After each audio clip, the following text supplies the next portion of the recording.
ഉലമാക്കൾ പണ്ഡിതന്മാർ ലാ ഇലാഹ ഇല്ലല്ലാഹ് എന്ന വാക്കിന്റെ അടിസ്ഥാനപരമായ നിബന്ധനകളായി 7 കാര്യങ്ങൾ എണ്ണി പറഞ്ഞിട്ടുണ്ട്. ഈ 7 കാര്യങ്ങൾ ഒരാൾ ജീവിതത്തിൽ പുലർത്തിയാൽ അവന്റെ ലാ ഇലാഹ ഇല്ലല്ലാഹ് ശരിയായി. സഹോദരങ്ങളെ, ഈ 7 കാര്യങ്ങൾ നമ്മൾ മനഃപ്പാഠമാക്കണം. ആളുകൾ പറയാറുണ്ടല്ലോ അല്ലെ, നമ്മൾ ജീവിതത്തിൽ ലക്ഷ്യം വേണമെന്ന്. നിന്റെ ജീവിതത്തിലെ ഏറ്റവും പ്രധാനപ്പെട്ട ക്രമമായി, ഏറ്റവും പ്രധാനപ്പെട്ട ലക്ഷ്യമായി നീ എപ്പോഴും ശ്രദ്ധിച്ചുകൊണ്ടിരിക്കേണ്ട 7 കാര്യങ്ങളാണിത്. അതിലൊന്നാമത്തെ നിബന്ധന അൽ ഇൽമു, ലാ ഇലാഹ ഇല്ലല്ലാഹ് എന്ന കലിമത്തു ഷഹാദ അത് നീ പഠിക്കുക എന്നതാണ്, അറിയുക എന്നതാണ്. എന്താണ് ലാ ഇലാഹ ഇല്ലല്ലാഹ് പഠിക്കുക എന്ന് പറഞ്ഞാൽ? ഏറ്റവും ചുരുങ്ങിയത് നീ ലാ ഇലാഹ ഇല്ലല്ലാഹ് എന്നതിൻ്റെ അർത്ഥവും ആശയവും മനസ്സിലാക്കുക. അത് ചൊല്ലുന്ന ഒരു വ്യക്തി അതുകൊണ്ട് ഉദ്ദേശിക്കുന്നത് എന്താണ് എന്നതിനെക്കുറിച്ച് വ്യക്തമായ ധാരണ നിനക്കുണ്ടാകണം.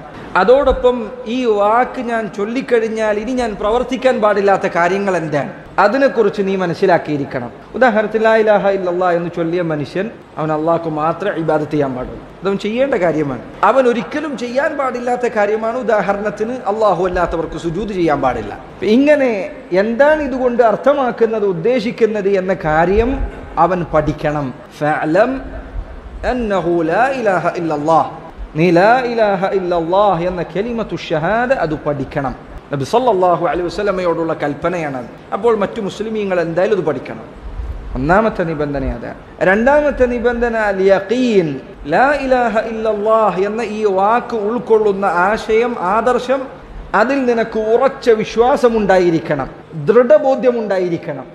സംശയം കടന്നു വരാൻ പാടില്ല, ഊഹം കടന്നു വരാൻ പാടില്ല. നബി സല്ലല്ലാഹു അലൈഹി വസല്ലം പറഞ്ഞു, മൻ യശ്ഹദു അൻ ലാ ഇലാഹ ഇല്ലല്ലാഹ് മുസ്തൈഖിനൻ ബിഹാ ഖൽബുഹു ദഖലൽ ജന്നഹ്. ആരെങ്കിലും ലാ ഇലാഹ ഇല്ലല്ലാഹ് എന്ന വാക്ക് ഹൃദയത്തിൽ ഉറച്ച വിശ്വാസത്തോടു കൂടി പറഞ്ഞാൽ അവൻ സ്വർഗത്തിൽ പ്രവേശിക്കും. സംശയം ഉണ്ടാകാൻ പാടില്ല. പ്രത്യേകിച്ച് ദീനിന്റെ അടിത്തറകളിൽ ഒന്നിനും സംശയം ഉണ്ടാകാൻ പാടില്ല. ഉദാഹരണത്തിന് പരലോകം സംഭവിക്കില്ല, എനിക്ക് അങ്ങനെ ഉറപ്പൊന്നുമില്ല. ഇനി അഥവാ സംഭവിക്കുകയാണെങ്കിൽ ഞാൻ അപ്പം നിസ്കരിക്കുകയൊക്കെ ചെയ്താൽ രക്ഷപ്പെടുമല്ലോ എന്ന് പറയുന്ന ഒരു ഭാഗ്യപരീക്ഷണം അത് പറ്റില്ല. ചില ആളുകൾ അങ്ങനെയാണല്ലോ, ഉണ്ടെങ്കിൽ ഉണ്ടായിക്കോട്ടെ, എന്നാ ഞാൻ രക്ഷപ്പെടുമല്ലോ.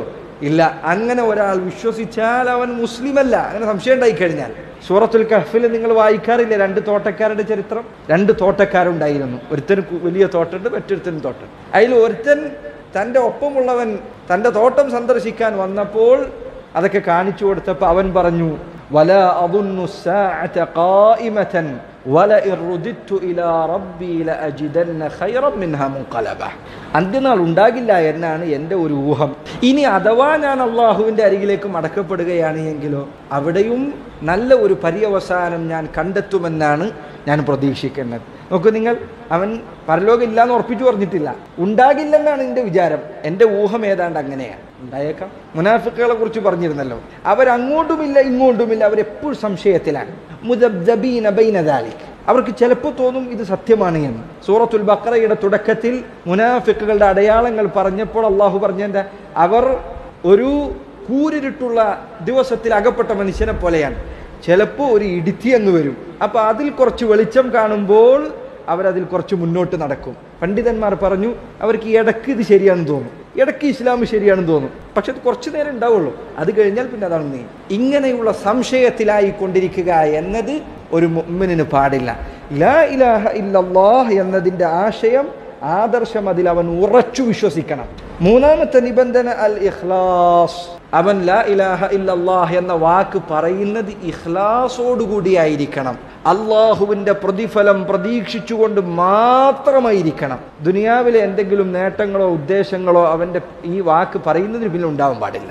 ചില ആൾക്കാർ ചിലപ്പോൾ പറയാറുണ്ട്, ഗൾഫിലൊക്കെ പോയി കഴിഞ്ഞാൽ ചില ആളുകൾ അവിടെയുള്ള അറബികളടുത്ത് വല്ല സമ്പത്തും കിട്ടാൻ വേണ്ടി, വല്ല സൗകര്യവും കിട്ടാൻ വേണ്ടി അവിടെ മുസ്ലിമായി അഭിനയിക്കും. അവൻ ലാ ഇലാഹ ഇല്ലല്ലാഹ് എന്ന് അവിടെ പോയാൽ പറയും, ഇവിടെ എത്തിയാൽ പഴയ പോലെ തന്നെ. അങ്ങനെ ദുനിയാവിൻ്റെ എന്തെങ്കിലും വിഭവങ്ങൾ ലഭിക്കുന്നതിന് വേണ്ടി ഒരാൾ ലാ ഇലാഹ ഇല്ലല്ലാഹ് എന്ന് പറഞ്ഞാൽ അതുകൊണ്ട് ഒരു കാര്യവുമില്ല, അത് അവന് യാതൊരു ഉപകാരവും ചെയ്യുകയില്ല. നബി സല്ലല്ലാഹു അലൈഹി വസല്ലം പറഞ്ഞു, ഇന്നല്ലാഹ ഖദ് ഹറമ അലൻ നാരി മൻ ഖാല ലാ ഇലാഹ ഇല്ലല്ലാഹ് യബ്തഗി ബിദാലിക വജ്ഹല്ലാഹ്. അള്ളാഹു സുബ്ഹാനഹു വ തആലയുടെ തിരുവദനം കാണണമെന്ന ആഗ്രഹത്തോടുകൂടി, പ്രതീക്ഷയോടുകൂടി, അവൻ്റെ പ്രതിഫലം മാത്രം പ്രതീക്ഷിച്ചുകൊണ്ട് ഒരാൾ ലാ ഇലാഹ ഇല്ലല്ലാഹ് എന്ന് പറഞ്ഞാൽ അല്ലാഹു സുബ്ഹാനഹു വ തആല അവന് നരകം നിഷിദ്ധമാക്കുന്നതാണ്. എന്താ നബി സല്ലല്ലാഹു അലൈഹി വസല്ലം അതിൽ പറഞ്ഞ നിബന്ധന? അള്ളാഹുവിൻ്റെ പ്രതിഫലം പ്രതീക്ഷിച്ചുകൊണ്ട് മാത്രമായിരിക്കണം അത് പറയുന്നത്. നോക്കൂ നിങ്ങൾ, നബി സല്ലല്ലാഹു അലൈഹി വസല്ലം ഓരോ ഹദീസുകളിലും എങ്ങനെ ലാ ഇലാഹ ഇല്ലല്ലാഹ് പറയണമെന്ന് വിശദീകരിച്ചിട്ടുണ്ട്. അതാണ് മൂന്നാമത്തെ നിബന്ധന.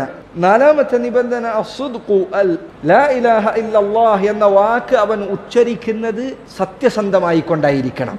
ഉള്ളിൽ വേറൊന്ന് വിശ്വസിച്ച് പുറമേക്ക് വേറൊന്ന് പറഞ്ഞാൽ അത് ഉപകരിക്കുകയില്ല. ഉദാഹരണത്തിന് അങ്ങനെ പറഞ്ഞ ആൾക്കാരാരാ? മുനാഫിഖുകൾ. അവരെ കുറിച്ച് അള്ളാഹു എന്താ പറഞ്ഞത്? വല്ലാഹു യശ്ഹദു ഇന്നൽ മുനാഫിഖീൻ ലകാദിബൂൻ. അവർ കാദിബീങ്ങളാണ്, അവർ കളവ് പറയുന്നവരാണ്, അവർക്ക് സത്യസന്ധതയില്ല.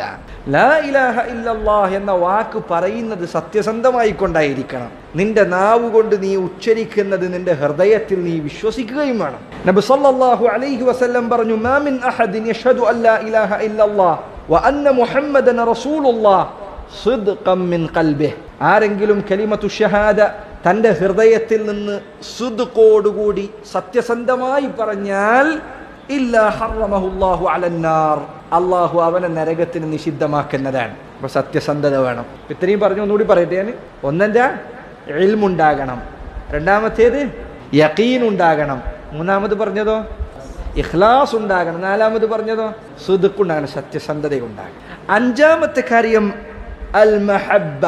ലാ ഇലാഹ ഇല്ലല്ലാഹ് എന്ന വാക്ക് അതിനെ നീ സ്നേഹിക്കണം. നിനക്ക് ഇഷ്ടമുണ്ടാകണം, നിനക്ക് അതിനോട് പ്രിയമുണ്ടാകണം. അത് ചൊല്ലുന്നതിനോടും അത് ഉൾക്കൊള്ളുന്ന ആദർശത്തോടും അതിനുവേണ്ടി നിലകൊള്ളുന്നവരോടും അത് പറഞ്ഞവരോടും അള്ളാഹുവിനോടും നിനക്ക് ഇഷ്ടമുണ്ടാകണം. അള്ളാഹുവിനെ ആയിരിക്കണം നീ ഏറ്റവും അധികം സ്നേഹിക്കുന്നതിൻ്റെ ബാക്കിയാണ് ഈ പറഞ്ഞതൊക്കെ. സ്നേഹമുണ്ടാകണം, വെറുപ്പുണ്ടാകാൻ പാടില്ല. മുനാഫിഖുകളെ കുറിച്ച് തന്നെ അള്ളാഹു പറഞ്ഞിട്ടുണ്ട്, ذَلِكَ بِأَنَّهُمْ كَرِهُوا مَا أَنزَلَ اللَّهُ فَأَحْبَطَ أَعْمَالَهُم. മുനാഫിഖുകൾ അള്ളാഹു അവതരിപ്പിച്ചത് അവർക്ക് വെറുപ്പായിരുന്നു. ഖുർആനിലെ ആയത്തോ മറ്റോ കേട്ടാൽ അവർ പറയും, അയ്യുക്കും സാദത്ഹു ഹാദിഹി ഈമാന, ഈ ആയത്ത് നിങ്ങളിൽ ആർക്കാണ് ഈമാൻ വർദ്ധിപ്പിച്ചത് എന്ന് അവർ പരസ്പരം കളിയാക്കിക്കൊണ്ട് ചോദിക്കുമായിരുന്നു. ഖുർആൻ ആയത്ത് കേട്ടാൽ, ഖുർആൻ ആയത്ത് ഇറങ്ങുന്നത് പേടിച്ചുകൊണ്ടാണ് അവർ ഇരിക്കുന്നത്. സൂറത്തുൽ മുനാഫിഖൂൻ അല്ലാഹു പറഞ്ഞതുപോലെ കഅന്നഹും ഖുശുബും മുസന്നദ യഹ്സബൂന കുല്ല സൈഹത്തിൻ അലൈഹിം, ചാരി വെച്ച മരത്തടി പോലെയാണ് അവർ. എല്ലാ അട്ടഹാസവും തങ്ങൾക്കെതിരെയാണ് എന്നാണ് അവർ ധരിക്കുന്നത്. ഖുർആനിൽ എന്തെങ്കിലും ആയത്ത് ഇറങ്ങുമ്പോഴത്തേക്കും അവന് പേടിയാണ്. അവനെക്കുറിച്ച് എന്തെങ്കിലും ആയിരിക്കോ, അവൻ്റെ കയ്യിലുള്ള തിന്മ അള്ളാഹു പുറത്തു കൊണ്ടുവരുമോ, അവന് പേടിയാണ്. ചില ആൾക്കാർ ഖുത്ബക്ക് വരല്, ഖുത്ബ കേൾക്കാൻ വരുമ്പോൾ എന്നെങ്ങാനും ഖത്തീബ് പലിശനെ കുറിച്ച് പറയുമോ, പേടിച്ചിട്ടാണ് വരുന്നത്. അവൻ്റെ പലിശ വാങ്ങിക്കുന്നുണ്ട്. അല്ലാഹു സുബ്ഹാനഹു വ തആല അവതരിപ്പിച്ചതിനോട് വെറുപ്പുണ്ടാവാൻ പാടില്ല. ലാ ഇലാഹ ഇല്ലല്ലാഹ് എന്ന കലിമത്തു ഷഹാദ അതിനെ നീ സ്നേഹിക്കണം. നബി സല്ലല്ലാഹു അലൈഹി വസല്ലം പഠിപ്പിച്ച പ്രാർത്ഥന നിങ്ങൾ കാണാതെ പഠിച്ചോളൂ. അല്ലാഹുമ്മ ഇന്നി അസ്അലുക ഹുബ്ബക വഹുബ്ബ മൻ യുഹിബ്ബുക വഹുബ്ബ അമലിൻ യുഖർരിബുനി ഇലാ ഹുബ്ബിക. മനോഹരമായ പ്രാർത്ഥനയാണത്. അല്ലാഹുമ്മ ഇന്നി അസ്അലുക ഹുബ്ബക, അല്ലാഹുവേ നിന്റെ സ്നേഹം ഞാൻ നിന്നോട് ചോദിക്കുകയാണ്. വഹുബ്ബ മൻ യുഹിബ്ബുക, നീ സ്നേഹിക്കുന്നവരുടെ സ്നേഹം ഞാൻ നിന്നോട് ചോദിക്കുകയാണ്. വഹുബ്ബ അമലിൻ യുഖർരിബുനി ഇലാ ഹുബ്ബിക, നിന്റെ സ്നേഹത്തിലേക്ക് എന്നെ അടുപ്പിക്കുന്ന പ്രവർത്തനങ്ങൾ, അതിനോടുള്ള സ്നേഹം എൻ്റെ ഹൃദയത്തിൽ ഉണ്ടാക്കണമേ എന്ന് ഞാൻ നിന്നോട് ചോദിക്കുകയാണ്. ലാ ഇലാഹ ഇല്ലല്ലാഹ് എന്ന കലിമത്ത് അതിനെ നിങ്ങൾ സ്നേഹിക്കണം. ഖുൽ ഇൻ കുൻതും തുഹിബ്ബൂനല്ലാഹ് ഫത്തബിഊനി, നിങ്ങൾ അല്ലാഹുവിനെയാണ് സ്നേഹിക്കുന്നത് എങ്കിൽ നിങ്ങൾ എന്നെ പിൻപറ്റണം, സ്നേഹമുണ്ടാകണം. അഞ്ചാമത്തെ കാര്യം അതാണ്. ആറാമത്തെ കാര്യം അൽ ഖബൂൽ. ചില ആൾക്കാർക്ക് സ്നേഹം ഉണ്ടാകും. ഇസ്ലാമിൽ എത്രയോ കാര്യങ്ങളോട് ഇഷ്ടം കാണിക്കുന്ന, അതൊക്കെ നല്ലതാണ് എന്ന് പറയുന്ന ചില ആൾക്കാരുണ്ട്. നിങ്ങളെ ദീനിലുള്ള ആ കാര്യം എനിക്ക് ഇഷ്ടമാണ്, നോമ്പ് അതെനിക്ക് ഇഷ്ടമാണ്, നിസ്കാരം 5 നേരം ഇങ്ങനെ നിർവഹിക്കുന്നത് ഞാനതിനോട് എനിക്ക് സ്നേഹമുള്ളവനാണ്. കാര്യമുണ്ടോ? ഇല്ല. അത് സ്വീകരിക്കണം, അത് സ്വീകരിക്കണം. സ്വീകരിക്കാതെ ഉപകാരപ്പെടുകയില്ല പരലോകത്ത്. നിങ്ങൾക്ക് ഇഷ്ടമുണ്ടെന്ന് പറഞ്ഞുകൊണ്ട് കാര്യമില്ല. അബൂ താലിബ് ഏറ്റവും വലിയ ഉദാഹരണമാണ്. അയാൾ പാടിയ കവിതകളിലൊന്ന് ഇപ്രകാരമാണ്: وَلَقَدْ عَلِمْتُ بِأَنَّ دِينَ مُحَمَّدِ مِنْ خَيْرِ أَدْيَانِ الْبَرِيَّةِ دِينًا, മുഹമ്മദിൻ്റെ ദീൻ ലോകത്തുള്ള എല്ലാ ദീനുകളിലും വെച്ച് ഏറ്റവും മഹത്തരമായ ദീനാണ് എന്ന് എനിക്ക് മനസ്സിലായിട്ടുണ്ട്. സല്ലല്ലാഹു അലൈഹി വസല്ലം. لولا الملامة أو حذار مسبة لوجدتني سمحا بذاك مبينا. ജനങ്ങൾ എന്നെ ആക്ഷേപിക്കുമെന്ന ഭയമില്ലായിരുന്നെങ്കിൽ, അവരെന്നെ ചീത്ത പറയുമെന്ന പേടിയില്ലായിരുന്നെങ്കിൽ ഞാൻ ഈ മതത്തെ പൂർണ്ണ മനസ്സോടുകൂടി ഉൾക്കൊള്ളുന്നത് നിനക്ക് കാണാൻ സാധിക്കുമായിരുന്നു. ആര് പറഞ്ഞു വാക്കാൻ? അബൂ താലിബ് പറഞ്ഞു വാക്കാൻ. സ്നേഹമുണ്ടായത് കൊണ്ട് കാര്യമില്ല, മറിച്ച് സ്വീകരിക്കണം. കബൂൽ, ഉൾക്കൊള്ളാൻ കഴിയണം. നബി സല്ലല്ലാഹു അലൈഹി വസല്ലം ചില ഹദീസുകളിൽ അവിടുന്ന് വിശദീകരിച്ചിട്ടുണ്ട് ഒരു ഉപമയിലൂടെ. അവിടുന്ന് പറഞ്ഞു, പലതരം മണ്ണുകളുണ്ട്. ആ മണ്ണുകളുടെ കൂട്ടത്തിൽ അവിടുന്ന് പറഞ്ഞു വെള്ളം ഭൂമിയിലേക്ക് വലിച്ചെടുക്കുന്ന എന്നിട്ട് ചെടികൾ മുളപ്പിക്കുന്ന മണ്ണുണ്ട്. അതുപോലെയാണ് ഒരു മുഅ്മിനിന്റെ ഹൃദയമാകേണ്ടത്. അള്ളാഹുവിന്റെ വഹി ഖുർആനും ഹദീസും ഹൃദയത്തിന്റെ ഉള്ളിലേക്ക് അവൻ ഇറക്കണം, സ്വീകരിക്കണം. എന്നിട്ട് അതിന്റെ ഫലങ്ങൾ ജീവിതത്തിൽ അവന്റെ പ്രവർത്തനങ്ങളായി സംസാരങ്ങളായി പുറത്തേക്ക് വരണം. ഇതാണ് അൽ ഖബൂൽ. രണ്ട് കാര്യങ്ങളാണ് ഖബൂൽ എന്നതുകൊണ്ട് ഉദ്ദേശിക്കുന്നത്. ഒന്ന്, അല്ലാഹു സുബ്ഹാനഹു വ തആല ഖുർആനിൽ അറിയിച്ച, നബി സല്ലല്ലാഹു അലൈഹി വസല്ലം അവിടുത്തെ ഹദീസുകളിലൂടെ അറിയിച്ച കാര്യങ്ങൾ അത് വിശ്വസിക്കുക, തള്ളിക്കളയാൻ പാടില്ല. ഒരാൾ അല്ലാഹുവിന്റെ റസൂൽ സല്ലല്ലാഹു അലൈഹി വസല്ലമയുടെ 10,000 ഹദീസ് സ്വീകരിച്ചിട്ടുണ്ട് എന്ന് വിചാരിക്കുക. പക്ഷേ അവിടുന്ന് പറഞ്ഞതായി സ്ഥിരപ്പെട്ട, അവന് ബോധ്യപ്പെട്ട ഏതെങ്കിലും ഒരു ഹദീസ് അവൻ പറയും എനിക്കത് വിശ്വസിക്കാൻ പറ്റില്ല എന്ന് അവൻ പറഞ്ഞാൽ മുസ്ലിമാണോ കാഫിറാണോ? കാഫിറാണ്. നബി സല്ലല്ലാഹു അലൈഹി വസല്ലം പറഞ്ഞതാണ് എന്ന് വ്യക്തമായി ബോധ്യപ്പെട്ട ഒരു ഹദീസ് റസൂൽ പറഞ്ഞിട്ടുണ്ട് എന്ന് മനസ്സിലായതിനു ശേഷം അവൻ പറയാൻ എനിക്കത് സ്വീകരിക്കാൻ പറ്റില്ല എന്ന് അവൻ പറഞ്ഞാൽ ബാക്കി എല്ലാ ഹദീസും സ്വീകരിച്ചിട്ടുണ്ടെങ്കിലും മുസ്ലിം അല്ല. ഞാൻ പ്രത്യേകം പറഞ്ഞു, അവന് ബോധ്യപ്പെട്ട ഹദീസ് റസൂൽ പറഞ്ഞതാണ്, സല്ലല്ലാഹു അലൈഹി വസല്ലം പറഞ്ഞതാണ് എന്നവന് ബോധ്യപ്പെട്ടിട്ടുണ്ട്. അതിനുശേഷം അവനത് നിഷേധിച്ച, ഉദാഹരണത്തിന് ഒരാൾ ഖുർആനിൽ എല്ലാ ആയത്തും അംഗീകരിച്ചിട്ടുണ്ട്, പക്ഷെ എനിക്ക് അവസാനത്തെ ഒരു ആയത്ത് അംഗീകരിക്കാൻ പറ്റില്ല എന്ന് പറഞ്ഞാലോ മുസ്ലിമാണോ? അല്ല, കാഫിറാണ്, ഇസ്ലാമിന് പുറത്തു. അതേപോലെ തന്നെ നബി സല്ലല്ലാഹു അലൈഹി വസല്ലമയുടെ വാക്കുകൾ വമാ യൻതിഖു അനിൽ ഹവാ ഇൻ ഹുവ ഇല്ലാ വഹ്യുൻ യൂഹാ, തോന്നുന്നതനുസരിച്ച് സംസാരിക്കുന്നവരല്ല, അള്ളാഹുവിന്റെ വഹയിന്റെ അടിസ്ഥാനത്തിലാണ് അവിടെ സംസാരിക്കുന്നത്. രണ്ടാമത്തെ കാര്യം, അള്ളാഹു സുബ്ഹാനഹു വ തആല ഖുർആനിൽ കൽപ്പിച്ചതോ നബി സല്ലല്ലാഹു അലൈഹി വസല്ലം ഹദീസുകളിൽ കൽപ്പിച്ചതോ ആയ കാര്യങ്ങൾ അത് ഉൾക്കൊള്ളാൻ അവൻ തയ്യാറായിരിക്കണം. അതിനോട് കിബർ കാണിക്കുക എന്നത് അവന്റെ ജീവിതത്തിൽ ഉണ്ടാവാൻ പാടില്ല. പ്രത്യേകം ശ്രദ്ധിക്കണം. ഒരാൾ ഉപേക്ഷിക്കാൻ, ചിലപ്പോൾ ഒരാൾ മടികൊണ്ടോ അശ്രദ്ധ കാരണത്താലോ ഉപേക്ഷിച്ചേക്കാം. പക്ഷെ അതിനോട് കിബർ കാണിച്ചാൽ, അഹങ്കാരം കാണിച്ചാൽ, എനിക്കിതൊന്നും പറ്റില്ല, ഇതൊന്നും എന്നോട് പറയണ്ട എന്ന് അവൻ പറഞ്ഞാൽ പക്ഷെ അവന് പുറത്തു പോകും, മുസ്ലിം ആവില്ല. ഞാൻ ഉദാഹരണം പറയാം. രണ്ടാളുകൾ, അതിലൊരാൾ ഹജ്ജ് ചെയ്യാൻ എല്ലാ നിലക്കുമുള്ള ശേഷിയുള്ള മനുഷ്യനാണ്, പൈസ ഉണ്ട്, സൗകര്യമുണ്ട്, എല്ലാം. പക്ഷെ അയാൾ ഹജ്ജ് ചെയ്യുന്നില്ല. അയാളോട് ചോദിച്ചാൽ അയാൾ പറയും ഞാൻ ചെയ്യുന്ന തെറ്റാണ്, പക്ഷേ ദുനിയാവിൻ്റെ കാര്യങ്ങളിലാകപ്പെട്ടു ഞാൻ ചെയ്ത തെറ്റാണ്, അള്ളാഹുവിനക്ക് പുറത്തെടുത്ത്. ഒരാൾ അങ്ങനെ പറയുന്നു. രണ്ടാമതൊരാൾ അയാൾ പറയുന്നു ഹജ്ജ് ഇങ്ങനെയുള്ള കാര്യങ്ങളൊന്നും എന്നെ കൊണ്ട് സാധിക്കില്ല, എനിക്കതൊന്നും താല്പര്യം, അതൊന്നും ആൾക്കാർ ചെയ്യേണ്ടതില്ല. പക്ഷെ അവൻ ഒരു ടൂറിന് പോകുന്നത് പോലെ കുറച്ച് നാടൊക്കെ ഒന്ന് കാണാലോ എന്ന ഉദ്ദേശത്തിൽ അവൻ ഹജ്ജിന് പോയി. ഒന്നാമത്തെ ആൾ ഹജ്ജ് ചെയ്തിട്ടില്ല, രണ്ടാമത്തെ ആൾ ഹജ്ജ് പുറമേക്ക് ചെയ്തിട്ടുണ്ട്. എന്താ ഈ രണ്ടാളുകളുടെയും വിധി? ഒരാൾ മുസ്ലിമാണ്, പക്ഷേ അവൻ്റെ ഇസ്ലാമിൽ കുറവ് സംഭവിച്ചിട്ടുണ്ട്. മറ്റൊരാൾ ഇസ്ലാമിൽ നിന്ന് പുറത്തു പോയിട്ടുണ്ട്. അവൻ്റെ ഹജ്ജ് കൊണ്ട് അവന് ഉപകാരമില്ല. കാരണം എന്താ? അവൻ്റെ ഹൃദയത്തിൽ അവൻ വിശ്വസിക്കുന്നതുകൊണ്ട് ഒരു കാര്യമില്ല. അപ്പോൾ ഇതാണ് അൽ ഖബൂൽ, അവൻ സ്വീകരിക്കണം. അവസാനത്തെ കാര്യം, ഏഴാമത്തെ കാര്യം അൽ ഇൻഖിയാദ്, അവൻ അള്ളാഹുവിൻ്റെ ദീനിന് കീഴൊതുങ്ങണം. ഇത് മുൻപ് നമ്മൾ ഇസ്ലാമിൻ്റെ നിർവചനം വിശദീകരിക്കുമ്പോൾ പറഞ്ഞതാണ്. അള്ളാഹു സുബ്ഹാനഹു വ തആല അവൻ കൽപ്പിച്ച കാര്യങ്ങൾ അത് അംഗീകരിക്കണം. ചില പണ്ഡിതന്മാർ പറഞ്ഞു രണ്ട് കാര്യങ്ങൾ. ഒന്ന്, ശിർക്കുണ്ടാകാൻ പാടില്ല, ശിർക്കുണ്ടായാൽ ഇസ്ലാമിന് പുറത്തു.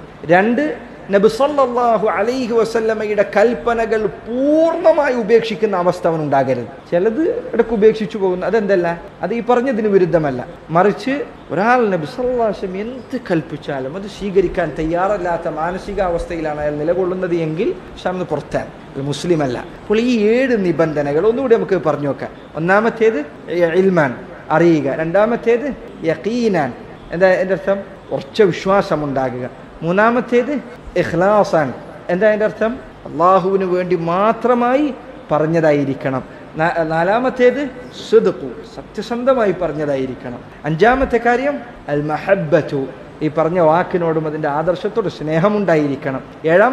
ആറാമത്തെ കാര്യം അൽ ഖബൂൽ, ഈ പറഞ്ഞത് മനസ്സിൽ ഉൾക്കൊണ്ടുകൊണ്ട് സ്വീകരിക്കുന്ന അവസ്ഥ ഉണ്ടാകണം.